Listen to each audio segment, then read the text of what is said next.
વડાપ્રધાન શ્રી નરેન્દ્રભાઈના કાર્યકાળનું 11મું બજેટ અને કેન્દ્રીય નાણામંત્રી શ્રીમતી નિર્મલા સીતારમણનું 7મું બજેટ સંદર્ભે સહકાર રાજ્યમંત્રી શ્રી જગદીશ વિશ્વકર્માએ આણંદ સર્કિટ હાઉસ ખાતે પત્રકાર પરિષદ સંબોધી હતી। પત્રકાર પરિષદ સંબોધતા મંત્રીશ્રીએ જણાવ્યું હતું કે ભારત સરકારનું કુલ બજેટ 48.21 લાખ કરોડ છે। કેન્દ્ર સરકારના બજેટમાં ગુજરાતને 43,000 કરોડ જેટલી રકમની ફાળવણી કરવામાં આવી છે, જે ગત વર્ષે ફાળવેલી રકમ કરતાં 12% વધારે છે। પ્રધાનમંત્રીશ્રીએ જ્યારે દેશનું સુકાન સંભાળ્યું ત્યારે અર્થવ્યવસ્થા 10 અથવા 11મા નંબર પર હતી, જે આજે દેશની અર્થવ્યવસ્થા વિશ્વના 5મા નંબરની અર્થવ્યવસ્થામાંની એક છે, જેનું એકમાત્ર કારણ વડાપ્રધાનશ્રીનું દૂરંદેશી નેતૃત્વ છે, તેમ તેમણે જણાવ્યું હતું। મંત્રીશ્રીએ કેન્દ્રીય બજેટ વિશે વિગતો આપતા જણાવ્યું હતું કે આ બજેટમાં 9 પ્રાથમિકતાઓ પર ધ્યાન કેન્દ્રિત કરવામાં આવ્યું છે, જેમાં કૃષિમાં ઉત્પાદકતા, રોજગાર અને કૌશલ્ય તાલીમ, સર્વસમાવેશક માનવ સંસાધન વિકાસ, નિર્માણ અને સેવાઓ, શહેરી વિકાસ, ઉર્જા સુરક્ષા, infrastructure, innovation, research and development તથા નેક્સ્ટ જનરેશન રિફોર્મ એમ કુલ 9 પ્રાથમિકતાઓનો સમાવેશ થાય છે। આમાં બજેટ સમાજના દરેક વર્ગને બળ આપતું બજેટ છે, તેમ તેમણે જણાવ્યું હતું। વધુમાં મંત્રીશ્રીએ ઉમેરતા જણાવ્યું હતું કે છેલ્લા 10 વર્ષમાં 25 કરોડ લોકો ગરીબી રેખામાંથી બહાર આવ્યા છે। આ બજેટ લોઅર મિડલ ક્લાસના સશક્તિકરણને ચાલુ રાખવા માટેનું બજેટ છે, તેમ પણ તેમણે જણાવ્યું હતું। સહકાર રાજ્યમંત્રી શ્રી જગદીશ વિશ્વકર્માએ પત્રકાર પરિષદને સંબોધતા જણાવ્યું હતું કે છેલ્લા દાયકામાં સુનિશ્ચિત કરવામાં આવી રહ્યું છે કે ગરીબ અને મધ્યમ વર્ગને કરમાં રાહત મળી રહે, જે અન્વયે આ બજેટમાં પણ આવકવેરો ઘટાડવા અને સ્ટાન્ડર્ડ ડિડક્શન વધારવાનો નિર્ણય લેવામાં આવ્યો છે। TDS નિયમો પણ સરળ કરવામાં આવ્યા છે, જેના કારણે દરેક કરદાતાઓ માટે વધારાની બજેટ છે, તેમ તેમણે જણાવ્યું હતું। દેશના વિકાસ માટે ભારતના પૂર્વ વિસ્તારના સંપૂર્ણ વિકાસ પૂર્વોદયના વિઝન દ્વારા સરકારશ્રીના અભિયાનને નવી ગતિ અને નવી ઉર્જા મળશે। આ વિસ્તારમાં highway, water project, power project જેવી ઘણી મહત્વપૂર્ણ માળખાકીય સુવિધાઓનું નિર્માણ કરી પૂર્વ ભારતમાં વિકાસને નવી ગતિ મળશે, તેમ તેમણે ઉમેર્યું હતું। આ ઉપરાંત મંત્રીશ્રીએ જણાવ્યું હતું કે દેશમાંથી ગરીબીનો અંત લાવવા અને ગરીબીને સશક્ત બનાવવાની દિશામાં પ્રધાનમંત્રીશ્રીને ત્રીજા ટર્મના પહેલા બજેટમાં મોટી જાહેરાતો કરવામાં આવી છે। ગરીબો માટે 3 કરોડ નવા મકાનો બનાવવાનો નિર્ણય લેવામાં આવ્યો છે।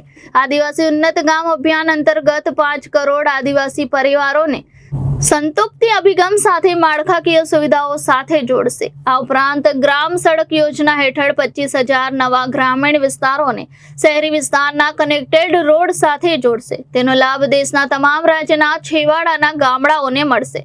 સરકારનું આ બજેટ નવી તકો, નવી ઉર્જા લઈને આવ્યું છે, તેમ તેમણે ગૌરવભેર જણાવતા કહ્યું હતું કે આ બજેટમાં નવી રોજગારી, સ્વરોજગારીની તકો છે। આમ બેટર ગ્રોથ અને બ્રાઇટ ફ્યુચરની સંકલ્પના સાકાર થશે, તેમ તેમણે સહર્ષ જણાવ્યું હતું। વધુમાં તેમણે ઉમેરતા જણાવ્યું હતું કે બજેટ ભારતને વિશ્વની ત્રીજી સૌથી મોટી આર્થિક શક્તિ બનાવવાની સમગ્ર પ્રક્રિયામાં ઉત્પ્રેરક તરીકે કામ કરશે અને વિકસિત ભારત માટે મજબૂત પાયો નાખશે, તેમ તેમણે દ્રઢતાપૂર્વક જણાવ્યું હતું।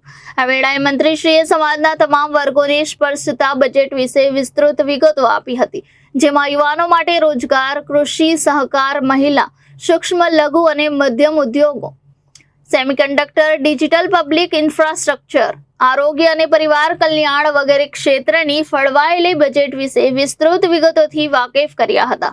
પત્રકાર પરિષદ અંગે મંત્રીશ્રીએ જિલ્લાના પત્રકાર સાથે આત્મીય સંવાદ સાધીને કેન્દ્રીય બજેટ વિશેના અભિપ્રાયો પણ મેળવ્યા હતા। પત્રકાર પરિષદમાં બોરસદ વિધાનસભાના ધારાસભ્ય શ્રી અને ગુજરાત વિધાનસભાના નાયબ દંડક શ્રી રમણભાઈ સોલંકી, જિલ્લા પંચાયતના પ્રમુખ શ્રી હસમુખભાઈ પટેલ, ધારાસભ્ય સર્વશ્રી ગોવિંદભાઈ પરમાર અને શ્રી કમલેશભાઈ પટેલ, અગ્રણી શ્રી રાજેશભાઈ પટેલ, નાયબ માહિતી નિયામક, માહિતી કર્મીઓ તથા જિલ્લાના પ્રિન્ટ અને ઇલેક્ટ્રોનિક માધ્યમોના પત્રકાર મિત્રો ઉપસ્થિત રહ્યા હતા।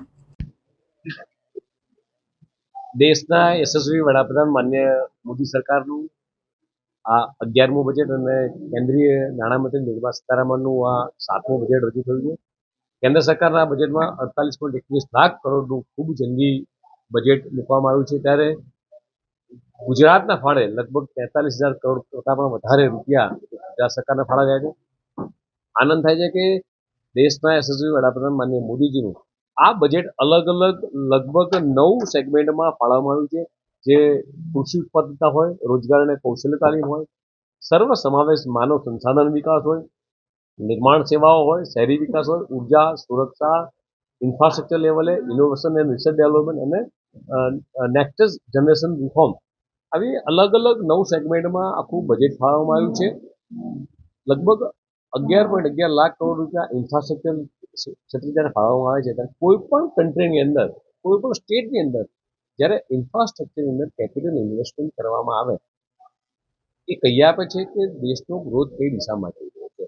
અને જે જગ્યાએ કેપિટલ ઇન્વેસ્ટમેન્ટ થાય, ઇન્ફ્રાસ્ટ્રક્ચર ઇન્વેસ્ટ થાય, રોજગારીની તકો વધતી હોય છે, ડેવલપમેન્ટની તકો વધતી હોય છે અને આગામી દિવસોમાં દેશનો વિકાસ થયો. જે દિવસે દેશના યશસ્વી વડાપ્રધાન માનનીય મોદી સાહેબ પહેલી વખત વડાપ્રધાન બન્યા ત્યારે આખું ભારત 10મા અને 11મા ક્રમે ગયો, આજે 5મા ક્રમે છે અને ફેઝાઇલ 5ની દિશામાં ભારતનો આજે આગામી દિવસોમાં વિશ્વ કોઈ રહ્યું છે.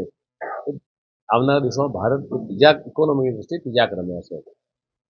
ગરીબની વાત હોય, ખેડૂતની વાત હોય, યુવાનની વાત હોય, મહિલાની વાત હોય, એ દરેક બાબતે દેશના યશસ્વી વડાપ્રધાન માનનીય મોદી સરકારનું, ભારતીય જનતા પાર્ટીનું એનડીએ સરકારનું આ બજેટ એ સર્વ સમાવેશ બજેટ તરીકે આગળ આવ્યું છે. રિપોર્ટર વિનેટ ટાંક, જનાદેશ ન્યૂઝ, આણંદ.